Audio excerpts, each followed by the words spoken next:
Salut, j'espère que vous allez bien. Dans cette vidéo, je vais vous montrer comment réécrire l'email d'un Xiaomi Note 8 Pro avec le logiciel Chimera. Donc, le Xiaomi Note 8 Pro utilise un processeur Mediatek.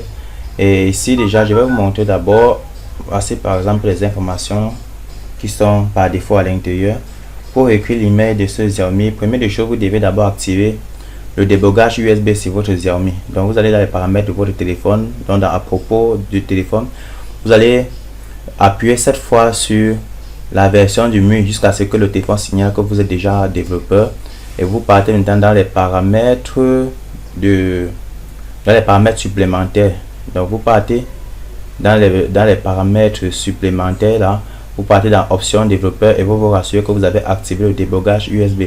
Donc en activant le débogage USB, automatiquement ça va activer automatiquement le mode ADB. Maintenant, on va connecter notre Xiaomi à la machine comme ceci. Une fois connecté, Chimera automatique détecte la marque. Ça affiche comme ceci, vous voyez. Chimera est capable de m'afficher les informations sur mon téléphone. Donc, si j'appuie sur Get Info, ça me donne toutes les informations à propos de mon Xiaomi. Ok. Donc, je peux retourner sur l'écran principal en cliquant sur Hide. Si je fais FRP Remove, il va enlever le compte Google. Si on part dans Advanced, lui, il peut router le téléphone en un clic. Dans tout ça, nous sommes connectés à Internet. Si on part dans Software, le logiciel peut faire la mise à jour de notre firmware et aussi faire une restauration de notre firmware. Donc là, j'utilise Chimera la version digitale. Donc vous pouvez activer votre licence digitale en ligne aussi. Donc vous pouvez acheter la licence en ligne.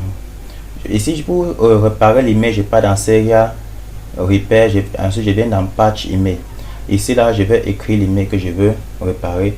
Donc je peux commencer par écrire par exemple l'email, par exemple 35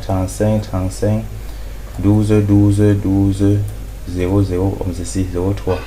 Bon, je vais reprendre le même email là, venir remettre.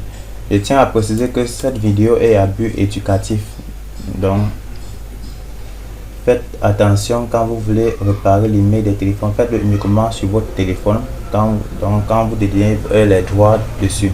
Donc là, je suis sur mon téléphone personnel. Du coup, je vais cliquer sur le bouton Start pour réparer l'email. Vous allez constater qu'une fois cliqué sur Start, ça va vous afficher ce message. Je vais cliquer sur OK comme ceci.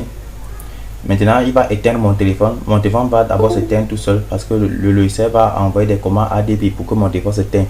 Et ensuite, il va me demander, vu que c'est un téléphone à processeur Mediatek, il va me demander de presser la touche volume plus volume moins le bouton d'allumage simultanément pour que le téléphone démarre en mode boot. Donc je vais presser simultanément comme ceci. Donc ça peut prendre même 5 à 10 secondes. Je suis en train de presser. Une fois le téléphone va s'éteindre, la machine va détecter et va lâcher ces boutons là. Voilà, maintenant je peux lâcher. La machine a déjà détecté automatiquement. Si vous constatez bien, le logiciel déjà est en train de réparer l'email. Donc si pour cette personne le bootloader de votre téléphone doit être débloqué. Bon, on a la chance que Chimera également est capable de débloquer le bootloader. Donc si le bootloader n'était pas bloqué, automatiquement il devait réparer, il devait être débloqué. Bon, déjà vous constatez le téléphone est en train de redémarrer parce que lui il a déjà presque écrit l'email. Donc en patient, le téléphone redémarre. Voilà, le téléphone déjà démarré comme ceci. On peut maintenant aller dans les paramètres. Ensuite on consulte, on voit que le nouveau email a été écrit. Donc c'est ça la beauté de ce logiciel Chimera, il écrit l'email facilement.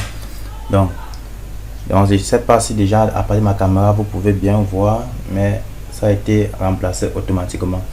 Donc, en fait cette vidéo est à but éducatif.